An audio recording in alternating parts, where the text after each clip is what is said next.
Authorities urge everyone to stay away from the water. Good evening, everyone. I'm Greg Lee. We start on the Santa Cruz coast, where the National Weather Service confirms as many as 8 people have been rescued from life-threatening surf. The powerful waves caused part of the Santa Cruz Wharf to collapse into the ocean.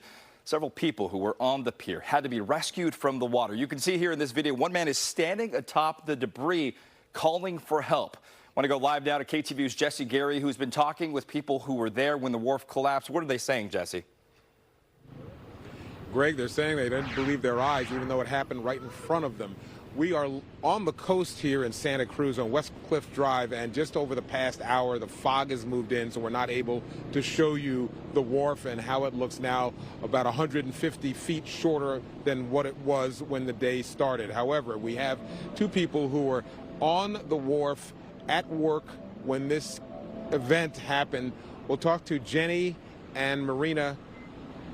Jenny and Mila. I'm sorry, Jenny and Mila Marini. Yes, yeah. Owners of Marini's Candy, right? Yes. Mm-hmm. All right. So you and your daughter are both there. Right. Your head slightly turned, but you are looking directly at the end of the wharf. And what did you see? So I saw the crane and the building on the wharf.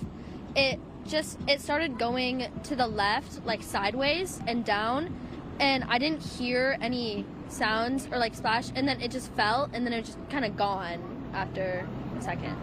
And do you look at each other, and what do you say? I was paying at the window at Stagnero's for crab, and she said, "Mom, the end of the wharf just fell off." And I was like, "What?" And she said, "Yeah, look, the building's gone." So I looked over there, and there's a construction fence. You can't really see behind it, but the building and the crane were just not there anymore. Is it more surreal, or does it pop into your head, gee, I need to move, get off the wharf? No, it was surreal. I was just like, Mila, stay here. And I walked over to the left to the railing and saw the whole building, a bulldozer, a fishing boat, all the lampposts just floating. And there were 2 men on the platform. It had all stayed together. It hadn't broken apart. It was just floating there. Were the men saying anything or doing anything? Couldn't hear them. They seemed pretty calm. I'm sure, were talking back and forth. Within maybe 5 minutes, a wave runner had gone out there and rescued one of them. I'm not sure how the other one. No, he got both of them. He rescued both of them on a wave runner, and we just stood there in shock, just watching it kind of float and wondering if it was going to sink. And people kept telling us, like the construction workers were telling us to move back. But, of course, we're kind of just in disbelief. Well, why wouldn't you move back and think, well, if that section can collapse, how safe is this section? Right. Well, we did move back where they told us to. The whole part that had collapsed had been under construction. There was, like I said, construction fencing, and it was on the other side of that. I don't know. I'm on that wharf almost, weekly because our business is there, and it's just kind of, you don't expect anything like that to happen. And I felt like if they were concerned about the rest of it, that they would be a little more urgent about it. The city says a 150-foot section of the wharf fell into the ocean, but it's the section, as you said, that was under construction or renovation because of previous storms. Yes. And that the decking, the pavement, etc., that weights down the pylons and that portion was removed, and so that could be one of the contributing factors, whereas where you were standing, you still have the pavement, you still have the decking, it's still secure, and so maybe it's not as at risk. Well, everybody was going about their business, and everybody was just still doing their thing in the businesses. People were still over at the crab window paying, and fishermen were still fishing, so it didn't seem like we needed to be concerned.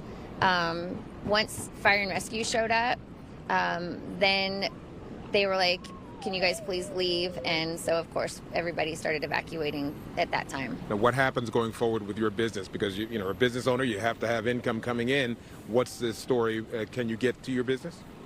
No, I'm not sure what's going to happen. Yeah, I don't know. I know we want everybody to be safe. There's a lot of businesses out there, and the majority of them are family-owned, local families. So I don't know. We haven't heard. We have one small location over on Ingle Street on the Lower West Side, so we're bringing a lot of our product to that store and hoping that people will come there. Yeah. Ladies, thank you so much. I'm so relieved that you didn't go into the drink as well. Oh gosh, right? I know. Yeah. Oh, your yes. daughter. Thank you very much. Great eyes. Always watching. Thank you very much. Thank you. And just to be put a fine point on this, the city says that engineers are now surveying what is left of the wharf, which is most of it. Just that 150-foot section is gone, but they are checking and doing structural analysis to see how safe it is and if and when it can open. For right now, it is closed indefinitely. Beaches are closed as well because the surf is getting a lot rougher. The mayor saying what came earlier today is not as bad as what's going to come tonight and into Tuesday. There has been flood watches and concerns in Capitola, as well as all the beaches here in Santa Cruz have been closed because officials say there's still debris floating in the water, and if you are a surfer or a swimmer and a piling hits you, it can either hurt you severely or kill you. We'll have more coming up at 6 o'clock. For now, Jesse Gary, KTVU Fox 2 News, live here in Santa Cruz. We'll head back up to you in Oakland. Yeah, pretty remarkable firsthand account, and the pictures are just frightening. Jesse Gary, thank you.